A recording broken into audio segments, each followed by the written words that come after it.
Dear Heavenly Father Yahweh, I do thank you for another Sabbath day, and I do thank you for allowing this format so we can study the scriptures together and open the Sabbath together. Help us all to put the week that has passed behind us. Help us all to relax, be rejuvenated, be refreshed. Let us bask in your glory on this day, and let us study your word. And as we open your word right now, please be with us. Send your spirit among us. Be with the speaker.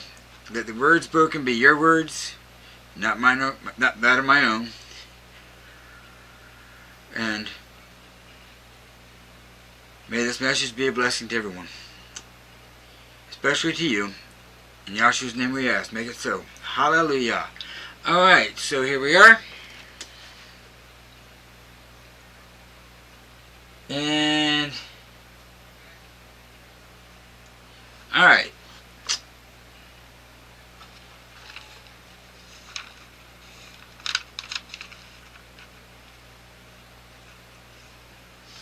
Okay, you have to use the chat button, and you have to be on the right time zone. And okay, we have some messages. Thank you. Welcome, my dear sister from Canada.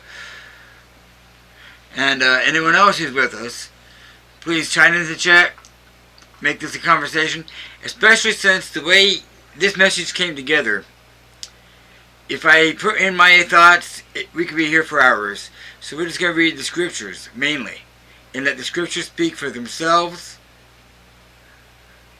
Some background, what we've been doing for the past 5 or 6 times we've been together with me. We've been doing the Beatitudes. So now we're on the 7th time. We're going to be the Blessed are the Peacemakers. So we open with Matthew 5. We'll read all Matthew 5, Matthew chapter 5, verses 1 through 12. We'll do that now to set our background.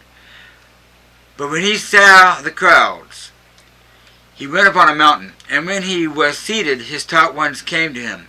And having opened his mouth, he was teaching them, saying, Blessed are the poor in spirit, because theirs is the reign of the heavens. Blessed are those who mourn, because they shall be comforted. Blessed are the meek, because they shall inherit the earth. Blessed are those who hunger and thirst for righteousness, because they shall be filled. Blessed are the compassionate, because they shall obtain compassion. Blessed are the clean in heart, because they shall see Elohim. And blessed are the peacemakers, because they shall be called sons of Elohim. Blessed are those persecuted for righteousness' sake, because theirs is the reign of heavens. Blessed are you when they reproach and persecute you, and falsely say every wicked word against you for my sake. Rejoice and be glad, because your reward in the heavens is great, for in this way they persecuted the prophets who were before you. Alright, so we are, as we said, we are studying we are studying the 8th one, chapter 5, verse 9. Blessed are the peacemakers. We're going to be in and out of Romans through 4, 5, 6, 7, and 8. Felt like just reading all of that, but no, we're going to read most of 7 and part of 8. And then we're going to read Colossians, and then we're going to read Psalms 37, and there's a lot more in between that. But that's where we're going to be going. We'll be studying the peacemakers. We're going to study how we can become peacemakers, and where we need to begin to make peace. If we're going to make peace in this world, where is our starting point? How do we begin? How do we approach this? So that's what we're going to be studying. That's where our study is going to start. Alright. So, basically as an introduction, it has been said that the opposite of war is not peace. The opposite of war is slavery. And if that's what it takes for us to be peacemakers, then that's where we should be. We already studied, blessed are the meek. Blessed are the poor in spirit. Blessed are the compassionate. This, if the Islam, say, for example, suppose Islam comes over here, death to the infidels, and we choose to live peacefully with the Islamic dictatorship, we will be their slaves. They will be the masters. We will do everything they say to do. They will treat us like dirt if we are meek. If we are poor in spirit, maybe they can be reached by the truth. Through our meekness, through our quiet spirit, through our humbleness, through our showing compassion to them. And if we are to live as their slaves, that is better than making war with them and destroying them and not allowing them to hear the message of truth in this lifetime. Now, some people say second chance. Some people say, well, that's the first chance for people who haven't heard, and people who have heard and rejected don't get that chance. But anyway, in the millennium reign, we will be teaching, and but those who have not heard. But our duty right now is to teach them and to help them. And if that means if being peaceful, patient, and kind means being a slave, Yahshua did say, if one compels you to walk 1 mile, walk with him 2. If one strikes you on the right cheek, allow him to strike you on the left cheek as well. If he demands that you take your outer garment, say, here, take my cloak, take my coat, take my shirt, here, whatever you need. Yahshua meant this. Literally, in my opinion, very literal, that we are to be servants, and we are to be meek, and we are to be quiet, and we are to be peacemakers. However, how do we start? But if we have Islamic, death to the infidel, and Islam will bring peace to the earth when they destroy everyone who will oppose them. That will be peace. That is their mission, to bring peace by destroying. Genghis Khan built a wall to keep out the barbarians who were coming in raiding. His grandson, the wall didn't help. They still came in.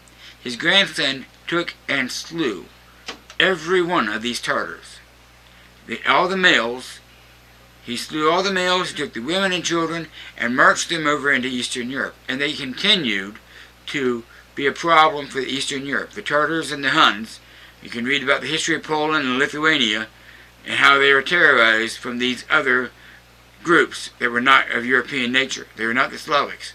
The Lithuanians, Poles, they were the Slavs. They were the ones who inhabited that land, and they had that. But then these people were.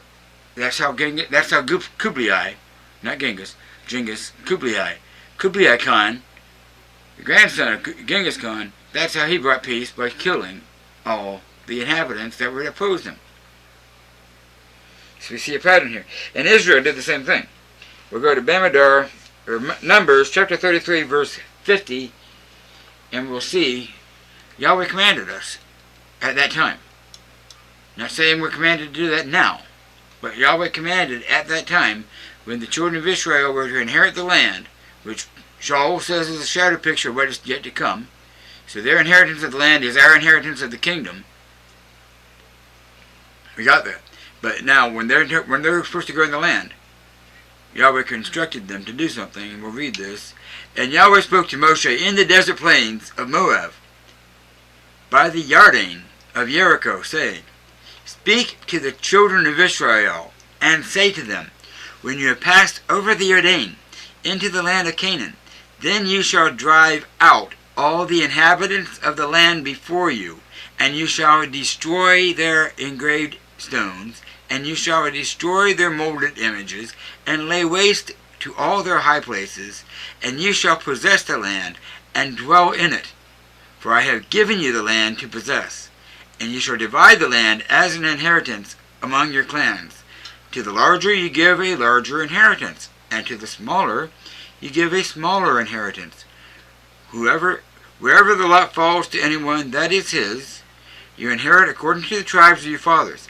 And if you do not drive out the inhabitants of the land before you, then it shall be that those whom you let remain shall be pricks in your eyes and thorns in your sides, and they shall trouble you in the land where you dwell. So you will not have peace.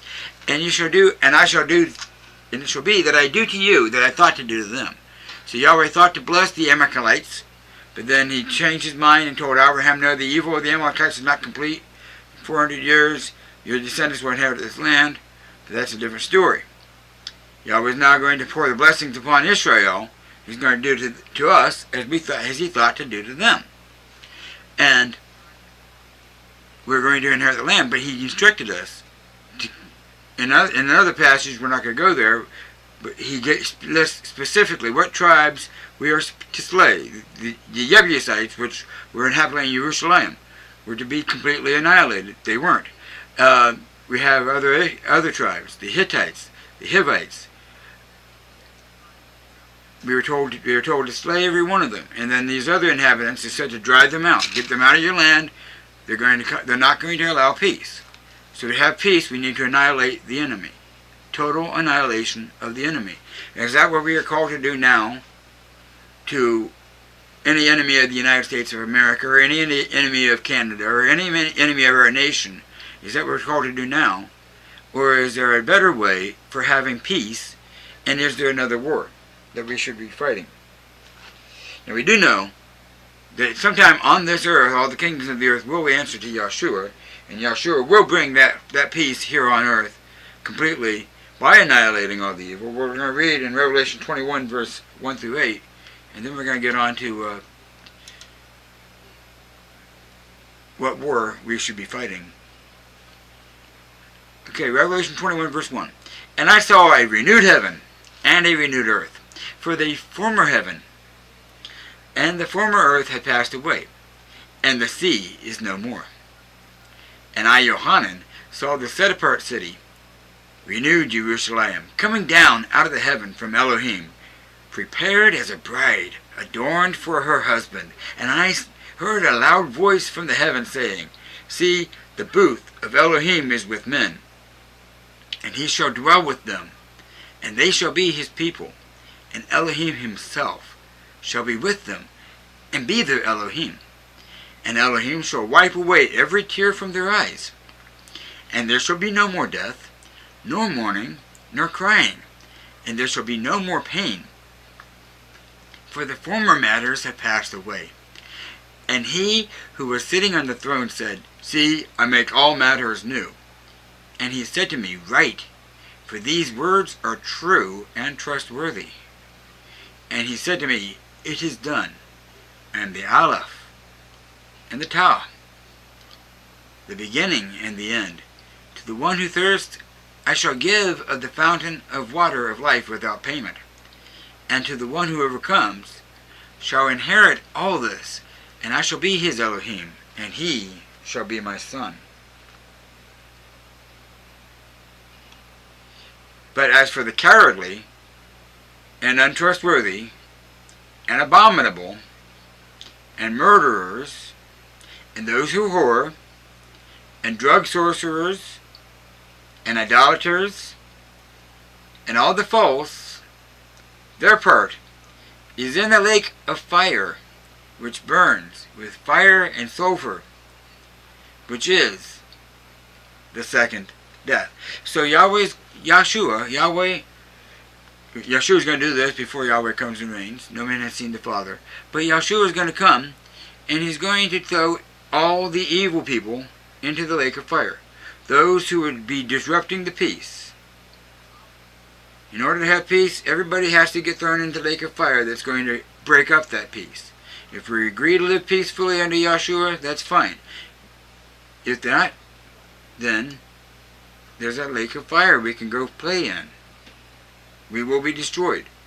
And all evil must be annihilated. So we're seeing a pattern here. We have to annihilate all evil. But where is the battle that we should be fighting? Let's go now to Romans 7:23. And we'll see. What battle should we be fighting? So, Paul is doing a some background before we read all of it. Paul is doing a contrast between the law and putting the law in its place, and showing how the Spirit should rule over a person. And now he's saying, if I do that which I do not wish, it is no longer I work, but sin dwelling in me. I find, therefore, this law, that when I wish to do the good, that the evil is present within me. For I delight in the Torah of Elohim according to the inward man. But I see another law in my members, battling against the Torah of my mind, and bringing me into captivity,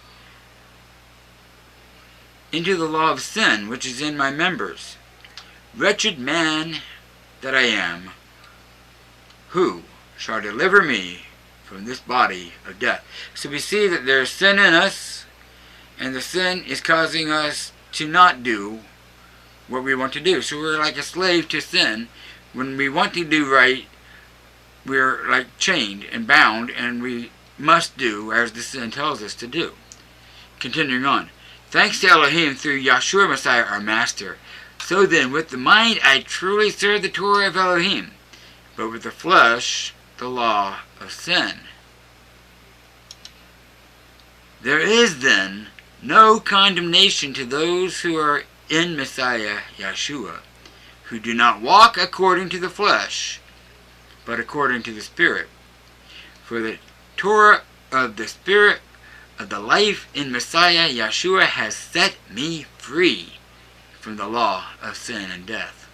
For the Torah being powerless, that it was weak through the flesh, Elohim having his own Son in the likeness of flesh, of sin, and concerning sin, condemned sin in the flesh, so that the righteousness of the Torah should be complete in us, who do not walk according to the flesh, but according to the Spirit. For those who live according to the flesh set their minds on the matters of the flesh, but those who live according to the Spirit, the matters of the Spirit. For the mind of the flesh is death, but the mind of the Spirit is life and peace. Because the mind of the flesh is enmity towards Elohim, for it does not subject itself to the Torah of Elohim, neither is it able. And those who are in the flesh are unable to please Elohim. But you are not in the flesh, but in the Spirit. If indeed the Spirit of Elohim dwells in you, and if anyone does not have the Spirit of Messiah, this one is not his. And if Messiah is in you, the body is truly dead on account of sin, but the Spirit is life on account of righteousness. And if the Spirit who raised Yahshua from the dead dwells in you, he who raised Messiah from the dead shall also give life to your mortal bodies through his Spirit dwelling with you. So then, brothers, we are not debtors to the flesh to live according to the flesh, but if you live according to the flesh, you are going to die. But if by the Spirit you put to death the deeds of the body, you shall live. For as many are led by the Spirit of Elohim, these are sons of Elohim. So the peacemakers will be the sons of Elohim. And how do we make peace with ourselves? We have a war going on. We have the flesh battling against the Spirit, and the Spirit against the flesh, so that we do not do what we want to do. So the flesh is like holding on to us. Sin has got us bound, but Yahshua has set us free, so we need to fight against this. Just as the children of Israel, when they took the land, they were to fight against these people. They were to push these people out. They were to destroy the temples and the idols of these people. They were to totally get rid of any thought that these people had, any history of these people, totally gone. Now Israel comes in, and there is peace. If they would have gotten rid of everybody, there will be peace. If we get rid of every sin within us, there will be peace. If we do not let the sin rule over us, we have a constant battle. And the Spirit, if by the Spirit we put to death the deeds of the body, then we can have peace within us, and we can be sons of Elohim. We need to have peace within us. We're going to let the scripture do the talking here. We're just going to read some scriptures here that back all that statement up, and we're going to wrap this up quickly. Alright, so let's go to Matthew chapter 5, verse 22. We were in Matthew chapter 5, verse 12. Now we're in Matthew chapter 5, verse 22. Alright, so here we are. But I say to you, Yeshua is still speaking, that whoever is wroth with his brother without a cause shall be liable to judgment, and whoever says to his brother, Raca, shall be liable to Sanhedrin. But whoever says, you fool, shall be liable to the fire of Gehenna. We just read about that. The whoremongers, the drug sorcerers, the liars, the false, all those will be thrown into the fire. And whoever says, you fool, to your brother, so we lost in the translation, and it doesn't make sense in the Greek either, and I tried to put that back together in the Hebrew, but it's a very big sin for us to be going into the lake of fire and not having a chance to live in the kingdom. Anyway, but if then you bring your gift to the altar and remember that your brother holds whatever against you, leave your gift there at the altar, and first make peace with your brother, and then come after and offer your gift. See, we aren't able to make peace with our brother until we have peace with ourselves. That's obvious. Be well-minded with your opponent promptly while you are on the way with him, lest your opponent deliver you to the judge, and the judge to the officer, and you be thrown in prison.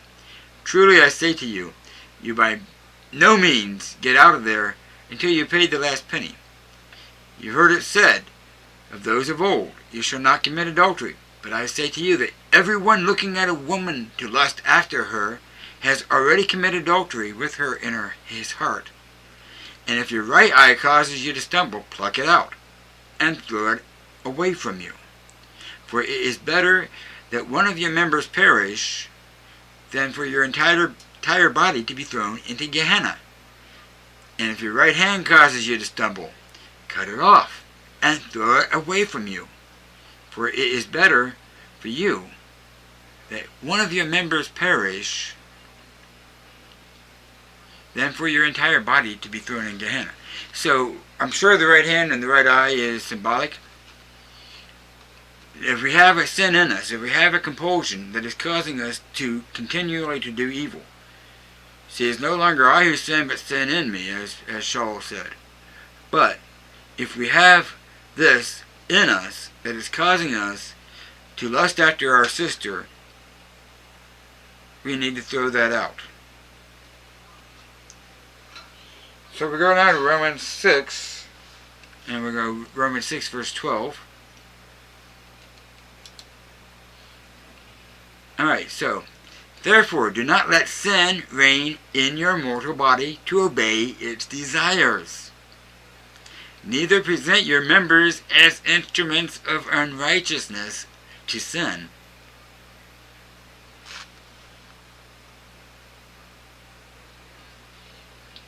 Uh-oh, it did cut out. Mine didn't. I'm sorry about that. Alright. So, hopefully I'm not having any problems here. Neither present your members as instrument of unrighteousness to sin, but present yourselves to Elohim as being alive from the dead, and your members as instruments of righteousness to Elohim. For sin shall not rule over you, for you are not under the law of sin and death, but you are under favor. What then? Shall we sin because we are not under Torah, but under favor? Let it not be. Do you not know that to whom you present yourself as servants for obedience, you are servants to the one whom you obey, whether of sin to death, or of obedience to righteousness. But thanks to Elohim that you were servants of sin, yet you obeyed from the heart that form of teaching in which you were entrusted. And having been set free from sin, you became servants of righteousness. I speak as a man because of the weakness of your flesh.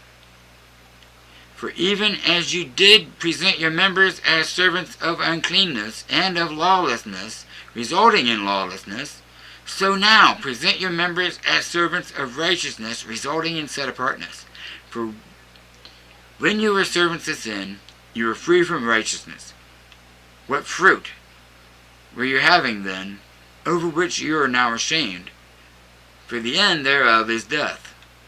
But having been set free from sin, and having become servants of Elohim, you have your fruit resulting in set-apartness, and the end is everlasting life. For the wages of sin is death, but the favorable gift of Elohim is everlasting life in Messiah, Yeshua, our Master. So we need to put to death the ways of the flesh, or we will be ruled by the ways of the flesh. Just as the Israelites were ruled by those who they did not put to death. And they were constantly causing problems. So we go to Romans 8:31. No, I'm sorry, we did Romans 8. We're going to Yohanan, John, if you will, 8:31.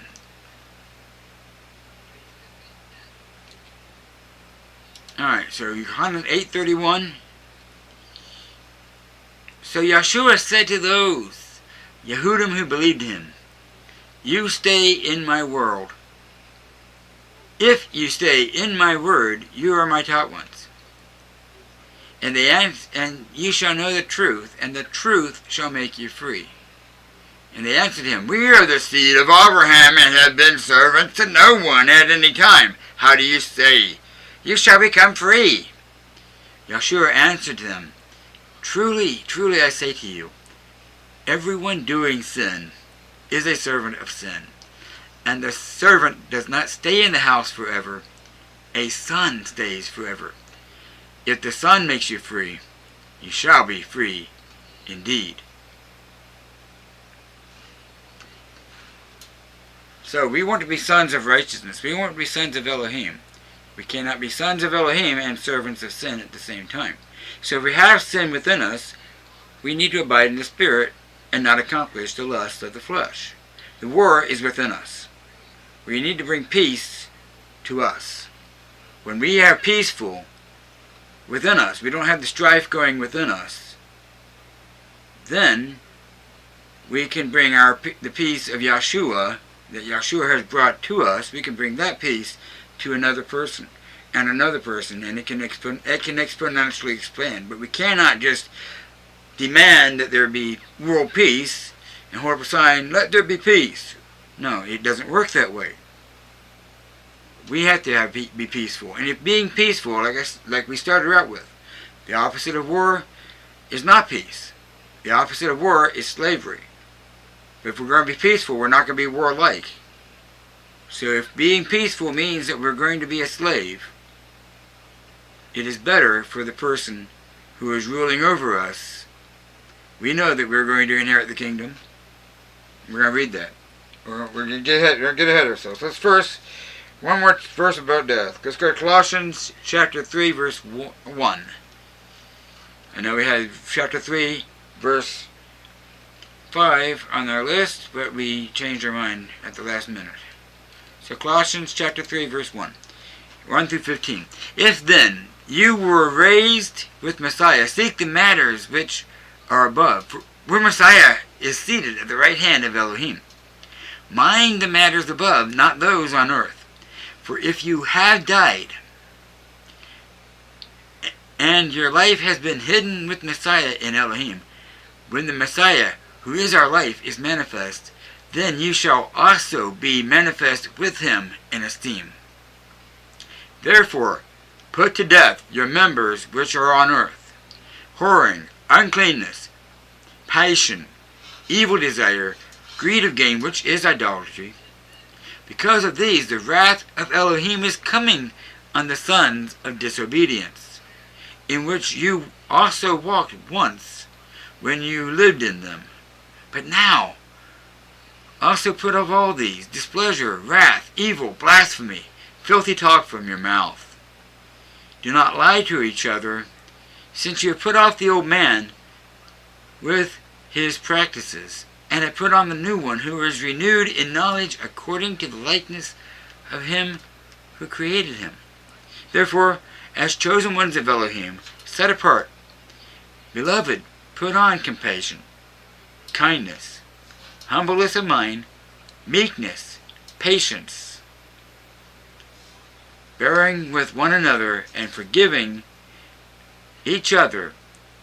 If anyone has a complaint against another, indeed, as Messiah forgave you, so also you should.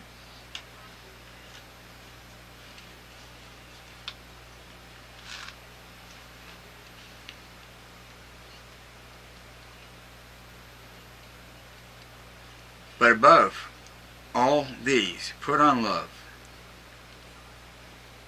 which is a bond of the perfection, and let the peace of Elohim rule in your hearts, to which indeed you are called in one body, and be filled with thanks.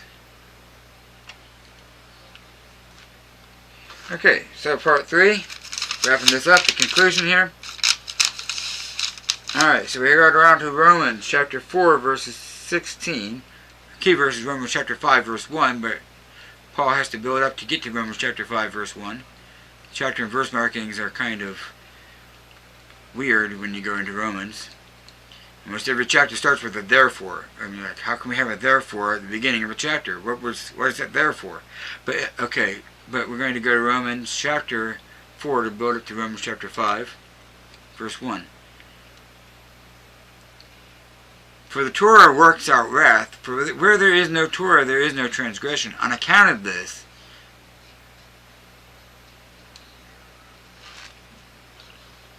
he's talking about then on account of this, it is of belief. He's talking about the belief of Abraham and what Abraham did, where Abraham actually believed and was called before he was circumcised, and he got circumcised because he believed. Now we're going to this. On account of this, it is of belief that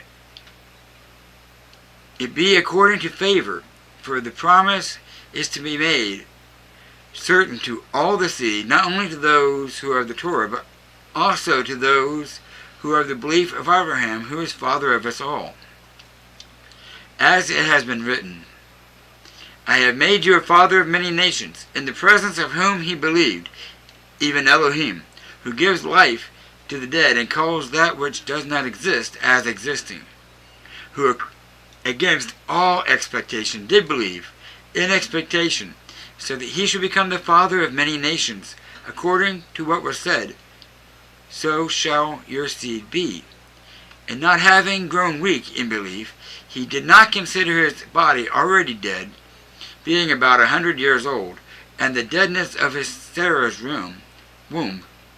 He did not hesitate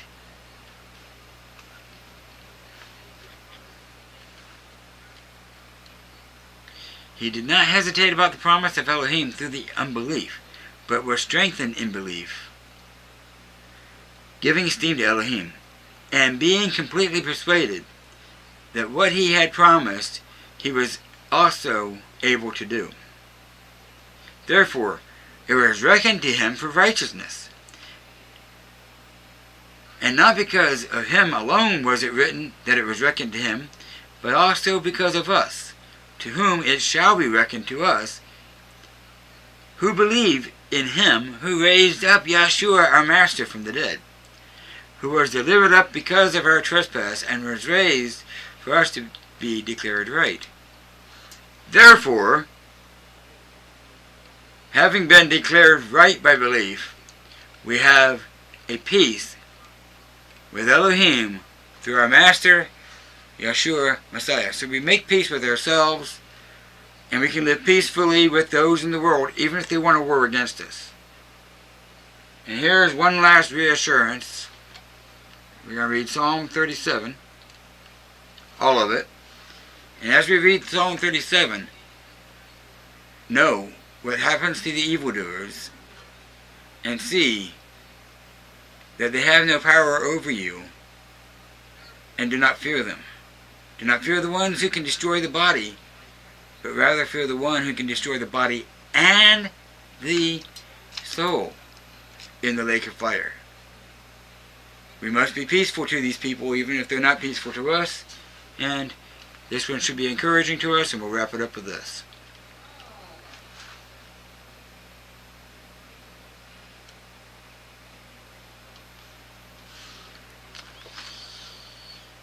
Alright, so sorry about the streaming being off and on.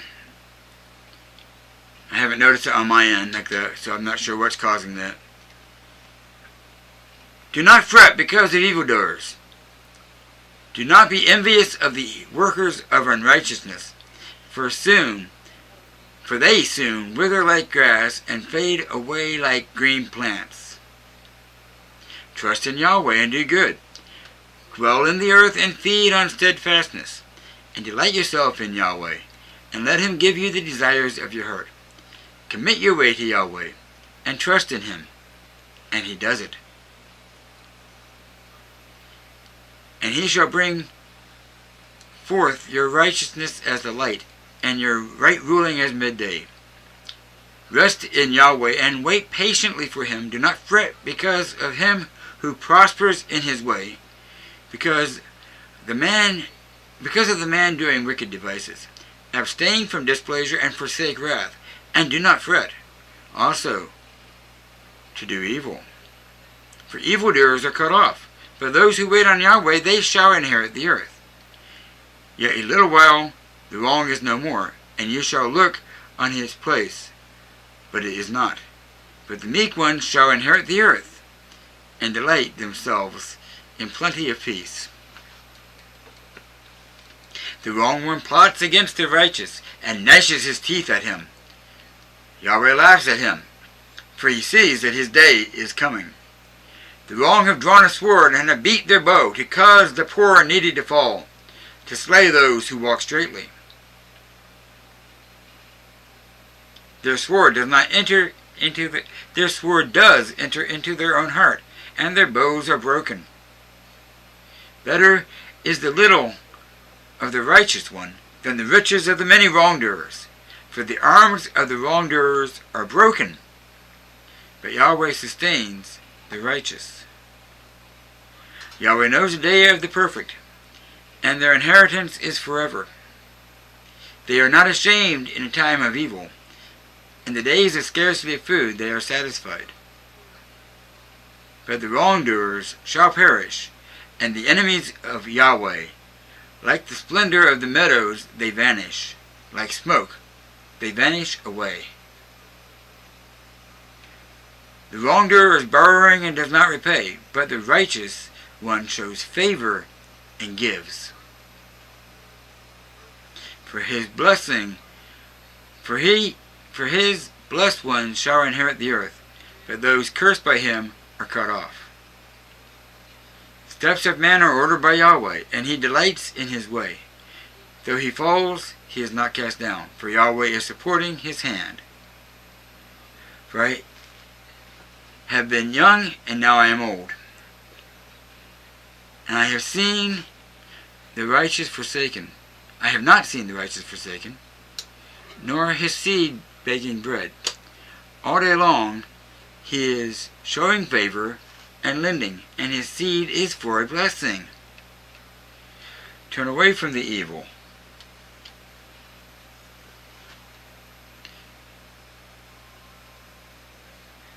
and dwell forever.